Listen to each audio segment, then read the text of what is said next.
আমি জানি এটা শুনে অস্বাভাবিক লাগবে, কিন্তু আমি সত্যি বলছি, আমি কয়েকদিন ধরে আয়নার ভেতর থেকে কারো ডাক শুনছি। না না, এমন যে কানে বাজে কিছু শুনিনি, একদম স্পষ্ট ফিস ফিস কণ্ঠে কেউ বলে, মারুফ, আমার দিকে তাকাও।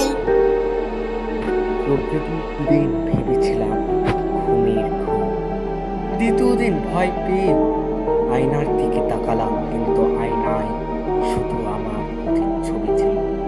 তবে একটা অদ্ভুত বিষয় খেয়াল করলাম, আয়নার কোণে ছায়ার মতো কিছু নড়াচড়া, একটা ধূসর আবছা ছায়া, যেটা কখনো নিচু হয় কখনো উঁচু।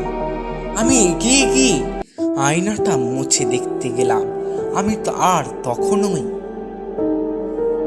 তুমি কি আমাকে দেখতে পাচ্ছ? একটা পুরুষ কণ্ঠ যেন আমার মাথার ভেতরে ঢুকে গেল। আমি পিছিয়ে গিয়ে দেয়ালে ধাক্কা খেলাম। ঘরের বাতি নিভে গেল হঠাৎ, পুরো অন্ধকার, আর সেই ছায়াটা ধীরে ধীরে বড় হতে লাগলো। বুঝে গেছিলাম এই ছায়া আমার না। রাতে দরজার নিচ দিয়ে আলো আসতো আগে, এবার তা না, বরং আলো যাচ্ছে বাইরে। আমি তাকিয়ে দেখি আয়না থেকে আলো বের হচ্ছে।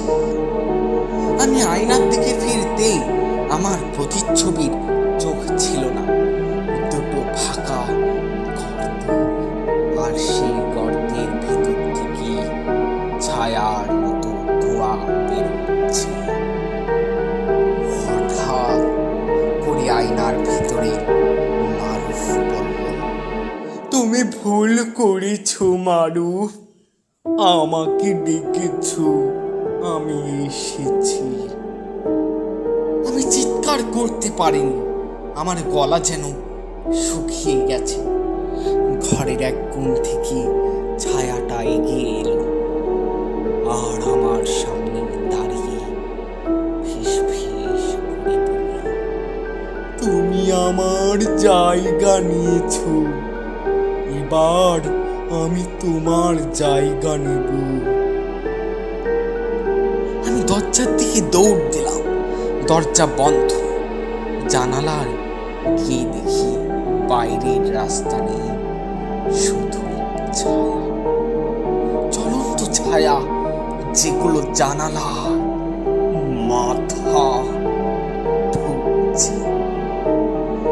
একটা, দুটো, 10টা, আর সব একসাথে বলে উঠছে, আমাদের আয়নায় আটকে রেখেছিল, তুমি খুলে দিলে।